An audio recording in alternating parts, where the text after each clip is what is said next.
नमस्कार। एक चिट्ठी लेकर आया हूं पुरुषों के लिए, लड़कों के लिए। An open letter to men and boys. रात भर जग के लिखा, बहुत बेचैनी थी। वो स्वरूप सरकार के साथ लाइव चैट कर लिया था, तो मुझे लगा कि मैसेज ढंग से पहुंचाना चाहिए, चिट्ठी लिखनी चाहिए और सुनानी चाहिए। सुनिए, प्रिय पुरुष और लड़के, आप बहुत कीमती हैं। आपको केवल प्यार, कर्तव्य या बलिदान के लिए उपलब्ध नहीं होना चाहिए। आपको दुनिया को ये समझाने की जरूरत है कि आप सबसे अच्छे हैं और केवल एक कीमत के साथ उपलब्ध हैं। एक ऐसी कीमत जो आपको खुशी देती हो। आपका साथ मुफ्त में उपलब्ध नहीं है और गरीब स्त्रियों के लिए तो हरगिज नहीं है।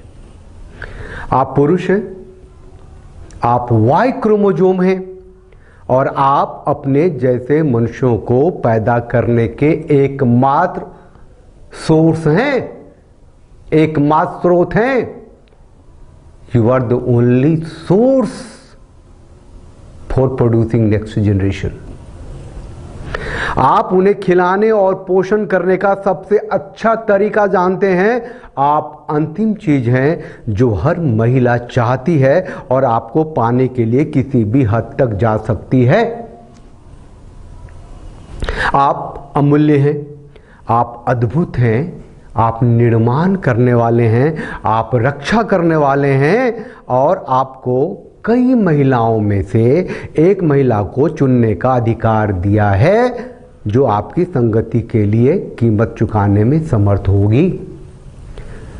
जो कीमत चुकाने में समर्थ नहीं है वो आपके लायक नहीं है। हर महिला जानती है कि केवल आप ही उसे एक गौरवशाली मां बना सकते हैं और केवल आप ही उसे संपूर्ण सुरक्षा और सुख दे सकते हैं।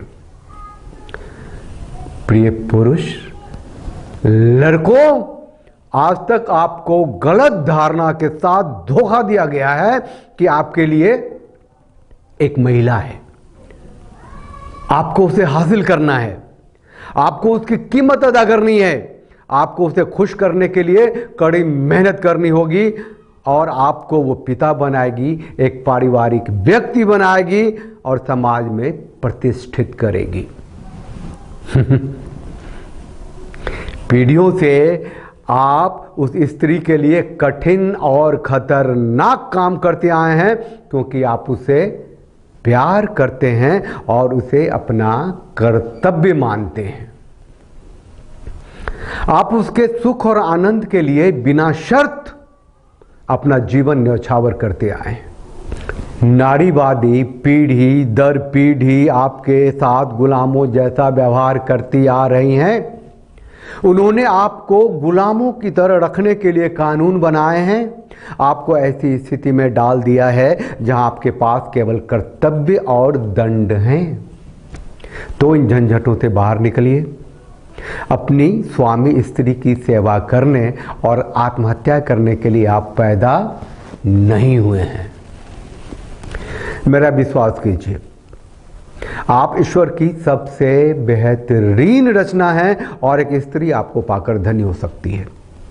आपकी मेहनत ही आपका आनंद है, आपकी सफलता आपकी नियति है और इसे छीनने का अधिकार किसी को नहीं है।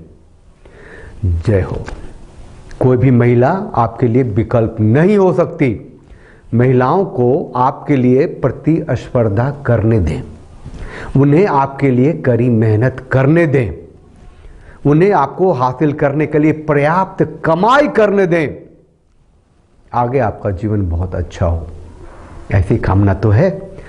हमें अपने आप को, अपने भाइयों को, अपने बेटों को, अपने दोस्तों को सिखाना चाहिए कि हमसे संबंध बनाना स्त्रियों की पहली जरूरत है। आप तक उन्हें पहुंचना है, आपकी तलाश उन्हें करनी है।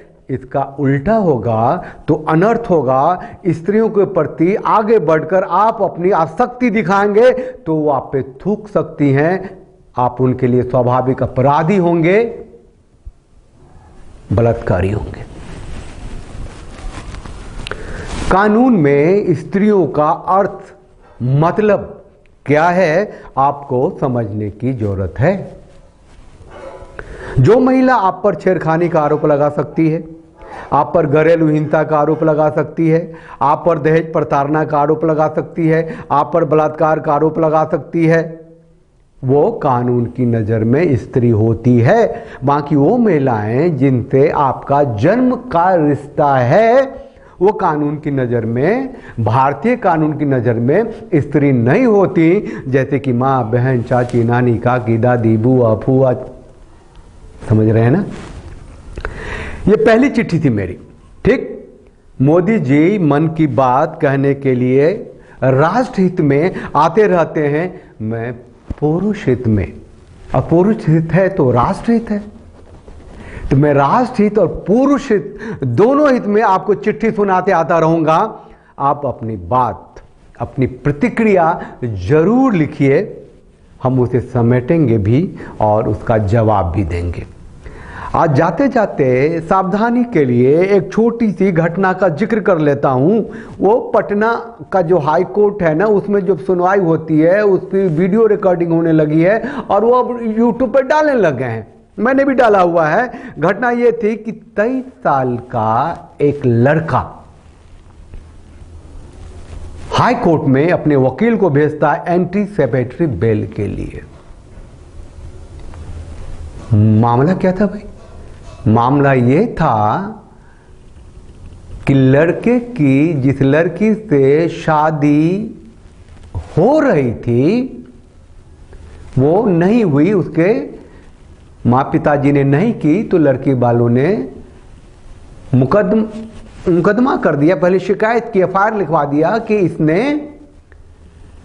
दहेज मांगा है, तिलक मांगा है। शादी तो करना चाहता था, तिलक के लिए इसने शादी नहीं की, 5 लाख तिलक मांगा। तो वो जो वकील साहब थे 23 साल के लड़के का, वो कहने के लिए आए थे हाई कोर्ट में कि हुजूर, भगवान जी, your honour, lord, my lord, बच्चा जो है 23 साल का है, कंपटीशन की तैयारी करता है, पटना में है, उस पर यह खामखा आरोप लगा दिया, इसको एंटीसिपेटरी बेल दे दी जाए। तो जज साहब कहते हैं कि उसको यहां लाओ, यहां बुलाओ, कोर्ट में हाजिर करो, फिर देखेंगे बेल देते हैं कि नहीं देते हैं। लड़की से क्या किया उसने, कौन सी वादा की, कौन सा प्रॉमिस किया? कहता हुजूर, उसने लड़की को तो देखा तक नहीं है। अरे तो फिर एफआईआर कैसे कर दिया? फोन नंबर लिखा है कि वो फोन से बात करता था लड़की से। तो वो एक दूसरी महिला और एडवोकेट, वकील आई थी लड़की की तरफ से। तो जज साहब ने उनसे पूछ लिया कि ला दिखा, वो फोन नंबर कौन सा है बता जिसे वो बात करता था। तो कहती हुजूर वो फोन से नहीं, फेसबुक से बात करता था। आप धोखे से भी कॉफी पीने के लिए, getting a coffee with a girl is enough evidence to put you in jail. क्यों जाते हैं उधर? क्या मतलब है उसका? आपसे कोई ज्यादा कीमती है? आपसे कोई ज्यादा अच्छा है? आपसे कोई ज्यादा बेहतर है? आपसे कोई ज्यादा मेहनती है? राष्ट्र की सेवा में, सुरक्षा में आपसे ज्यादा किसी की भूमिका है?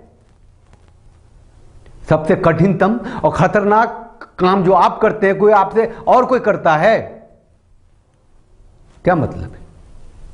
देखिए, इस वीडियो को शेयर जरूर कीजिए, अपनी प्रतिक्रिया जरूर दीजिए, चैनल को सब्सक्राइब भी कीजिए जिससे कि नोटिफिकेशन आपको मिलेगा। और मिलिए, जुड़िए, समझिए, पुरुष हैं, पुरुषों की तरह जिंदा रहिए, स्वाभिमान से, अभिमान से, सुरक्षा से। जिसको आपकी जरूरत होगी वो आपकी शर्तों पे आप तक आएगी।